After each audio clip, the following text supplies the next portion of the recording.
Sinong may sabi na bata lang ang pwede mag-birthday sa Jollibee?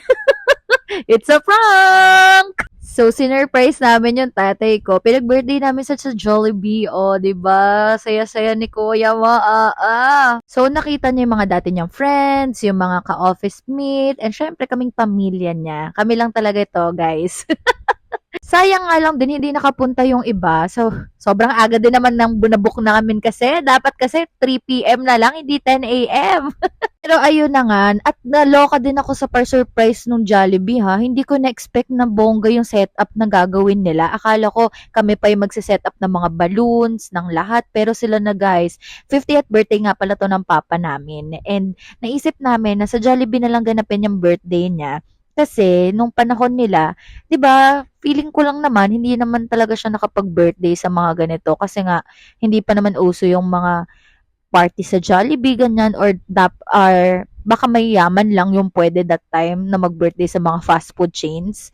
Yung mga ganun ba na feel. So, inisip namin na ibigay na namin sa kanya yung ganito. So, yung experience ba, yung healing your inner child, ganun. Overall, masaya naman and very sulit nga yung nabayad natin dito kay Jollibee. Hindi din siya ganun kalakihan, pero at least, di ba, nag-enjoy kaming lahat. Tapos, ang kwela-kwela pa ng Jollibee, yung mascot. Putya, tignan mo yung ginagawa niya, magdamag, lagi siyang nakapikit. Game na game din yung staff, and syempre yung mga bisita, game na game din sa mga palaro. So, sobrang thank you po sa lahat ng pumunta. Grabe, sobrang late upload na to, pero ayun, gusto ko lang sabihin na happy birthday pa. Charot. Umiyak daw si ate mo. So, happy birthday pa. Wish na sana namin ay matagal ka pang mabuhay. More life and blessings to us, and sana magpakabait ka, hindi ka na mag soft drinks, mag-alak, mag-yosi. Hala, sinabi yung mga bisyo. Charot.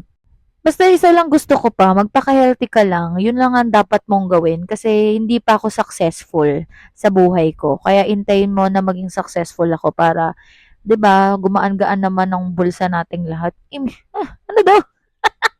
Siyempre because, our parents is always our parents pa din naman. Kaya, gusto kong ibigay din sa kanila yung best life na kaya kong ibigay hanggang nandyan sila sa piling ko. Ha?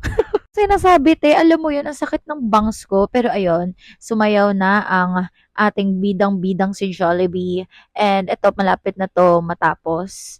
Yung, ano na to, puro sharing na to ng mga um, friends niya ng elementary, ayan, yung tita ko, yung kapatid niya, and then yung mga friend niya ulit, high school ata, I guess, or college, and yung kababata niya. And also, yung kababata niya ulit na barkada, and also si mother dear. So, ayun lang, very enjoy ang familia. So, marami pa tayong celebrations na gagawin in the future. Kaya, magkapit-kapit lang tayo, guys. Bye-bye! Thank you so much sa panonood ng walang kakwenta-kwentang vlogs ko. This is our memories. Bye!